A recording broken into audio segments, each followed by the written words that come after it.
Hello students, कैसे हैं आप लोग। तो आज हम बात करेंगे रिक्रूटमेंट की। रिक्रूटमेंट सर इसको कहते हैं कि हम भर्ती करना। ऑनेस्टली जब स्टाफिंग की बात करते हैं तो स्टाफिंग में सबसे इंपॉर्टेंट पॉइंट है रिक्रूटमेंट। इसका डेफिनेट स्टाफिंग आएगा, इसके प्रोसेस और स्टेप्स को हम जरूर करेंगे। लेकिन आज हम बात करें रिक्रूटमेंट में और उसके अंदर भी internal recruitment. Now what does mean by internal recruitment, कैसे करते हैं, करने का तरीका क्या होता है। The first thing that we need to understand, recruitment है क्या। भैया किसी भी जगह लोगों की भर्ती करना है। आपने कहा will going to place the people in the office और द फैक्ट्री। अब इसके दो सोर्स होते हैं, एक इंटरनल और एक एक्सटर्नल। आपने कहा आज की क्लास में हम बात करने हैं इंटरनल सोर्सेज और रिक्रूटमेंट। अच्छा, उसकी एडवांटेजेस क्या होती हैं और उसके डिसएडवांटेज के, वो भी डिस्कस करेंगे इस पर्टिकुलर क्लास में। तो जिन बच्चों ने अभी तक चैनल को सब्सक्राइब नहीं किया, immediately subscribe the channel, press the notification bell so that you can get the notification when I'm going to upload a new video.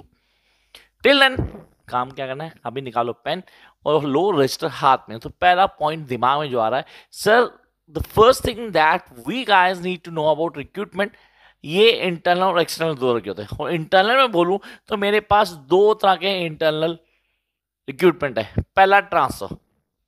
Transfer एक ब्रांच से दूसरी ब्रांच में जब हम क्या करते हैं, एम्प्लॉयज को ट्रांसफर करते हैं। अब जब एक ब्रांच से दूसरी ब्रांच में आप एम्प्लॉयज को ट्रांसफर कर रहे हो तो इसका मतलब क्या हो गया कि भैया कोई नया आदमी एंटर नहीं कर रहा।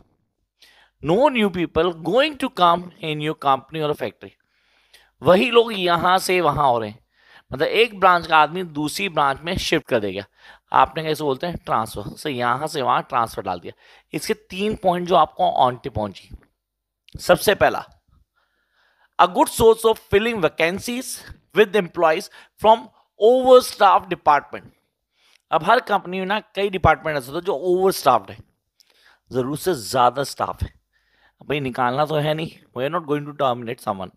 तो हमें क्या करना है, हमें इस डिपार्टमेंट के जो फालतू लोग हैं उठा के उस डिपार्टमेंट डाल देने जहाँ पे ज़्यादा रिक्वायरमेंट है, जहाँ पे उनकी ज़्यादा ज़रूरत है।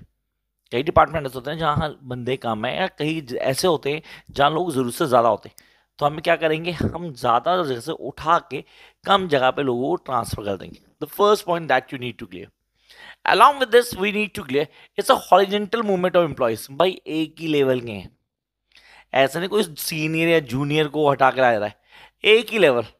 अगर रूट क्लर्क है तो रूट क्लर्क पे ही जा रहा है, अगर ऑफिस स्टाफ का तो ऑफिस स्टाफ में ही जा रहा है, मैनेजिंग है तो मैनेजिंग में ही जा रहा है। तो इट्स अ हॉरिजॉन्टल वे। आपने कहा ना सर कुछ ऐसा नहीं हो रहा कि एक सीईओ पोस्ट को उठा कर मैनेजर में डाल दिया या मैनेजर उठा के डायरेक्टर को, नहीं नहीं ऐसा कुछ नहीं है। It's just a transfer.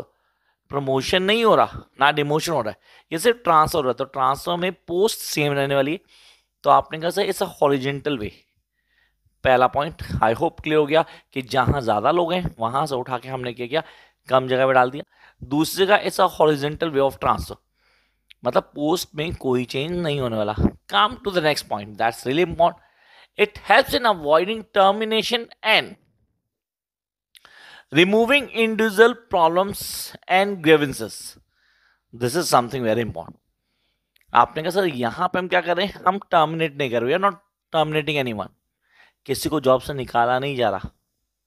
Seriously कई जगह प्रॉब्लम होती है सर मेरे को जॉब से निकाल दिया जाएगा। No, they are not replacing anyone or removing any employee from the company. वो सिर्फ यहां से वहां ट्रांसफर कर रहे हैं। तो ये चीज बहुत अच्छे के लिए होनी चाहिए। और इसी के साथ कई सारी प्रॉब्लम्स और ग्रेवेंसेस भी खत्म होती है। सर ग्रेवेंसेस क्या होता है, ग्रेवेंसेस किसी तरह की शिकायतें होती हैं जो किसी जगह पे, किसी डिपार्टमेंट में या किसी एक ऑफिस में या किसी एक फैक्ट्री में कई लोग होते हैं, शायद अपने सीनियर से, शायद अपने जूनियर से। तो उन जूनियर्स को या उन सीनियर्स को ट्रांसफर कर देना उन्हीं की पोस्ट में किसी दूसरे डिपार्टमेंट में, किसी दूसरी जगह पे। तो ये आ गया हमारा next point. And then come to the last point, it can be use for training of employees for learning different jobs.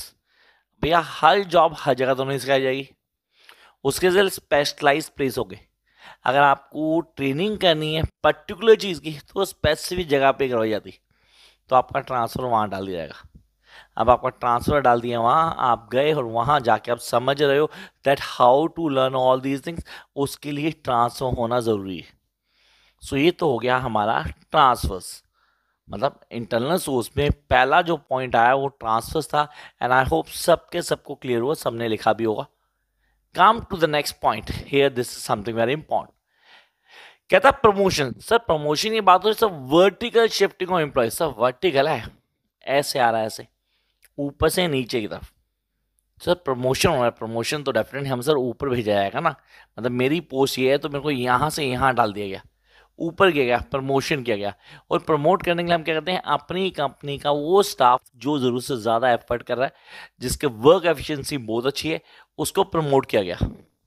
इससे क्या होता है, motivate the employees get motivated कि हाँ यार मेरे को प्रमोशन मिल रहा है, I am doing a good work, तो उसके बदले मुझे रिवॉर्ड दे रही कंपनी, दैट्स प्रमोशन। तो पहला point is a vertical shifting employees. चलो सर नेक्स्ट पे आते हैं। It motivates and improve loyalty and satisfaction, that is really important, loyalty and satisfaction level of employees. Employees की लॉयल्टी बढ़ती है, उनका सेटिस्फेक्शन लेवल भी बढ़ता है। Sir how the satisfaction level work over here, क्योंकि जब आदमी को प्रमोशन मिलता है ना, तो उसको मजा आना शुरू होता है, उसको लगता है इस कंपनी में काम करने का बेनिफिट है, I am working hard in this particular company, और इस कंपनी से मुझे फ्रूटफुल रिजल्ट भी आ रहे हैं, तो वो ज़्यादा एफर्ट डालेगा उस काम में, तो प्रमोशन डेफिनेटली काम करता है। Next, it has a great psychological impact over employees, as I told you earlier. जब एक आदमी को टाइम टू टाइम प्रमोशन मिलता है तो वो मोटिवेट होता है, जब मोटिवेट होगा तो डेफिनेटली साइकोलॉजिकल एक अच्छा इंपैक्ट आएगा उसके दिमाग में कि मैं इस काम को करूंगा तो मेरे को इस काम का अच्छा रिजल्ट मिलने वाला है, and I am going to get the good result, so I am going to put more effort in it. So this is all about promotion. अब बात करते हैं हम लिमिटेशंस की। Yes, this is something important. आपने कहा sir जब एक चीज अच्छी हो रही है ना तो कहीं ना कहीं वो गलत भी होती है, जैसे कि first point, reduce scope for the introduction of fresh talent. अगर आप ये इंटरनल रिक्रूटमेंट ही करते रहोगे ना तो फ्रेश टैलेंट तो आएगा ही नहीं। आप बोलो sir now it's a time of AI, नए टूल्स नई चीज़ें आ रही हैं, तो सर जहाँ पे हमने नए लोगों को इंट्रोड्यूस ही नहीं किया, कि हम तो इंटरनल सोर्स देख रहे थे, हमने या तो ट्रांसफर कर दिया या हमने क्या किया, प्रमोट कर दिया, कोई नया आदमी आया ही नहीं, तो कहीं ना कहीं आपने कर दिया एक स्टॉपेज लगा दिया for the entry of new commerce. तो ये लिमिटेशन होगी फर्स्ट, जिसको आपको पूरा डिफाइन करना है। So it's here reduce scope for the introduction of fresh talent, किसी तरह का फ्रेश टैलेंट यहाँ एंट्री नहीं कर पाएगा। चलो जंप करते हैं नेक्स्ट वन के ऊपर। एम्प्लॉयज में बिकम लेथार्जिक। जब एम्प्लॉय को पता नहीं कि यार कुछ नहीं होने वाला है, यहाँ जरूरत से ज़्यादा क्या करेंगे, ट्रांसफर कर देंगे, प्रमोशन होगा या डिमोशन हो जाएगा, मतलब रहेंगे वही हम, तो दे गेट लेथार्जिक, आराम से करेंगे यार, क्या होगा, ज़्यादा ज़्यादा उठा के वहाँ फेंक देंगे, इस ब्रांच से उस ब्रांच में कर देंगे, तो कहीं ना कहीं नेगेटिव रोल प्ले करता है। So we guys need to understand the importance of transfer and promotion in internal recruitment.